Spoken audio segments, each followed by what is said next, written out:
niya yung sinabi ni Marcoleta. Pero yung dalawa, natataranta sa pagka-explain nila dito. Tingnan nyo ha, kayo nang humusga dito kung paano ginisa ni Marcoleta itong sina Edlingao. Play. Mama, pasensya ka na. There was a huge rally on January 13. I think you know about that rally. I am part of that rally because I was one of the speakers. Itong rally na ito ha, ito yung January 13 ng Iglesia ni Cristo. I spoke for about 1 hour. Ah. January 14 or the next day, it was supposed to be reported by the broadsheets, by Philippine Inquirer. Yung slogan niya. Yung slogan, Balanced News, Fearless News. What the hell? I was not there. I was not even mentioned. Kasi kung matatandaan po natin, isa talaga sa mga highlights doon sa rally ng Iglesia ni Cristo ay si Representative Rodante Marcoleta. Siya yung pinaka-highlights. Grabe po yung mga sinabi niya patungkol sa House of Representatives, kung ano yung mga kabalastugan ng House of Representatives. Ang dami pong sinabi ni Marcoleta.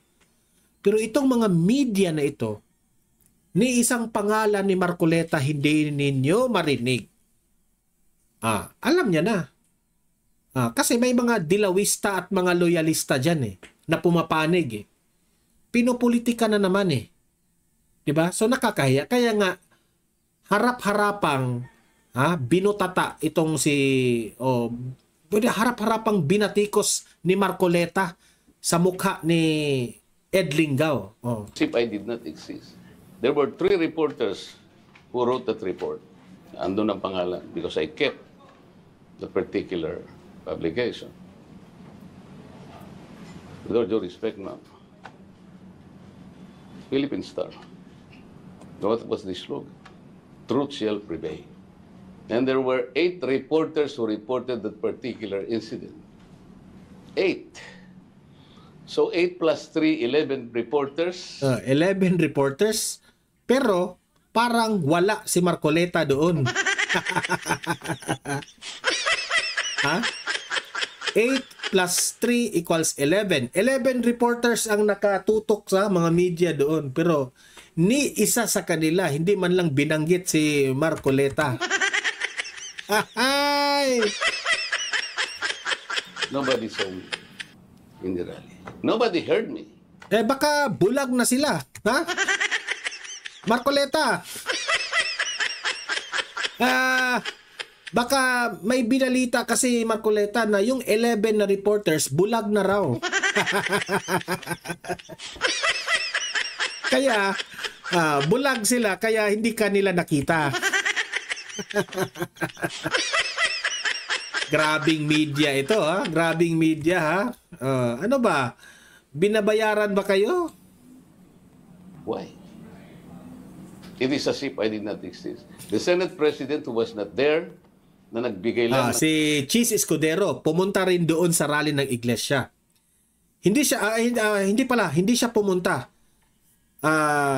Nandun yung letter niya na nagbigay ng text message. Okay? Mas nabanggit pa yung hindi nandun. Mas nabanggit pa si Chis Escudero na wala doon sa rally. Yung text lang niya. So anong tawag mo doon? Edlingao Anong tawag mo doon? Palusot ka pa Konting text message. He earned 8 paragraphs. That report. Di ba? 8 paragraphs. Ang text message, ang presensya ni Chis Escudero wala doon sa rally. Siya na nandun, wala. Pero yung si Chis Escudero, 8 paragraphs. Alam na this. He earned 8 paragraphs. And several politicians who were there were not invited, but they happened to be there. All their names were mentioned. All their names were mentioned, pero si Marcoleta, wala. Grabe. But the guy who spoke for at least an hour and provided the context of that rally. Which is you, di ba? I was not there. I mean, you want to, ano? How do you call this? This is the media in this country. I meant it because I said, Mr. Chair, I want you to invite these two proceeds. Oh, okay. So you made that motion to invite Star and Inquirer. It was not a motion. I requested.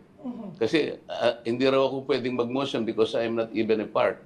Hindi raw ako member. Pati yung tingnan mo, I move. Okay, kasi ito ay may kinaugnayan po doon sa hearing ni Barbers, yung ipinatawag yung mga vloggers. Okay? Sabi ni Marcoleta, ipatawag rin natin yung mga mainstream media na pinipili lang yung ibabalita o gusto niya sanang i-invite. Kaso, hindi niya ma-invite kasi hindi raw siya member sa committee na yun, di ba? Ay, nako. So, meaning to say, yung TRICOM na yan na ipina-i-invite yung mga vloggers, meaning to say, useless pa rin yan.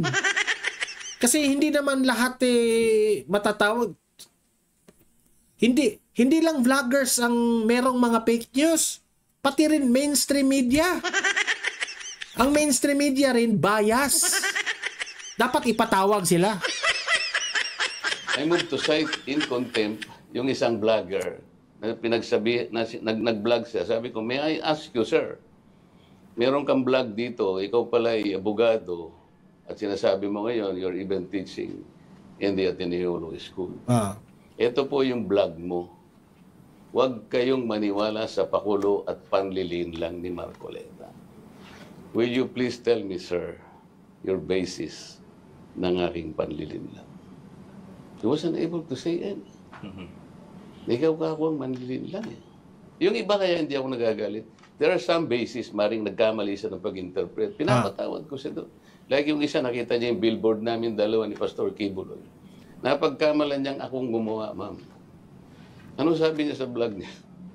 Tingnan mo kanya yung Marcoleta, walang kahihiyan yung tao niya. Kinahihiyan na siya ng lahat ng Iglesia ni Cristo. Gusto na siyang ipatiwalag. Akalain mong gagawa siyang gano'n, isasama niya yung taong yan na ganito't ganyan. Hindi man lang niya na-research it. Hindi man ako gumawa nun eh. Nabigla nga ako eh. I-clarify ko lang, we don't willfully censor anyone sa dyaryo namin. Kung nandun siya sa story, pagsasama-samahin yan eh. Yung lahat ng reporter na yun, pagsasama-samahin lahat ng story nila, ng isang editor. Wala ma'am. Gano'n reported. Talagang inisa-isa ko lahat, pati pahe. Baka sa advertisement, baka biglang merong RDM man lang. Yan na. Ito na. Tingnan nyo kung paano natataranta ito mga mga rason nila. Baka hindi siya, kasi ang dami-daming in-interview din, bababayan ng gano'n bababayan. Kung ano yung... ganun talaga yung ano. Tama, malimbawa sinabi niya, there was a politician there who spoke, but we don't know his name. Maybe that was probably a refer. Wala eh. I understand your concern. Pero sir, also, something about Luzon processes. Hindi po lahat sa isang rally, hindi lahat ng nagsalita ay ililista. Hindi namin maano. For example, the best example, sir, pag may protesta ang kaliwa, for example, kahit tatlong oras nagsasalita hindi namin yun mailalabas lahat. Hindi binabanggit ang pangalan. It happens, sir. In the end, it happens a lot, actually. The reporter will decide for yung rally namin, 4 lang kaming nagsalita. Ito na ha. Ano sila dito ha? Anong tawag dyan? Pahiya sila dito ha. Tingnan nyo paano in-explain ni Marcoleta na napahiya silang dalawa dito. Hindi including si Cheryl ha, kasi si Cheryl parang naunawaan niya si Marcoleta dito eh. Itong dalawa. Tatlo, these are members of the hierarchy. Na-mention ang pangalan. So parang sinasabi niyo po na left out kayo. Ako ang nagsalita ng pinakamahaba na 1 hour and I provided the context. Correct. Kasi ako lang ang pwedeng magsalita noon, hindi sila. Ako lang. Ma'am, kahit na ba isang sentence lang? That doesn't necessarily mean that they did not see you or mind you. It's just that perhaps, I can't speak for the reporters because I was not there. But it's also possible that the reporters in the end thought na ito yung kailangan ko ilagay na oh my God. Ed, ang lalaki ng billboard na yan. And this rally reverberated in the entire country because there were 13 other other areas. The first is in Luneta. Luzon, Visayas, Mindanao, meron, di ba? There are other 12 areas Kaya nga. in Mindanao. Andun ako lahat. Correct. Okay. Tapos hindi man lang ako na... Why would you not mention me, madam? Why so? Hindi ko po alam yun. Hindi, yun ang inaano. Natataranta na. Hindi ko alam yun. Hugas kamay na. O kaya nga sinasabi ko, kasi maganda yung tanong ni Ma'am Sylvie. Hindi ka ba trust kasi... So how can you tell this? How do you describe what's happening in this country? So you don't believe in the survey? Not anymore. You think po ay naaapektuhan yung pulso ng masa sa mga lumalabas na survey? Nakakaapekto po yun? Yun ang aking ikinalulungkot at ikinatatawa. It could be a mind-setting strategy. Di ba yung mga survey na yan, kitang-kita mo na si Erwin Tulfo ang nangunguna. Siyempre, si Erwin Tulfo, galing rin sa mga mainstream media. Siguro itong News 5, kakampihan si Erwin Tulfo. Number 1 kaagad si Erwin Tulfo. Di ba? Ngayon, si Marcoleta, saan napunta? Sa ibaba. Pero yung ibang survey, yung survey ng nung iba, si Marcoleta po nakapasok ng top 12. Si Nabongo. So saan na ba kami maniniwala doon? Kasi meron pong two kinds of survey. Survey dito sa kabila, survey rin dito sa mga kalaban. Dito sa kabila. So saan na maniniwala ang taong bayan dyan, di ba? Kasi sa social media, yung mga nag-top 12, yung mga PDP laban sa social media. Pero sa mainstream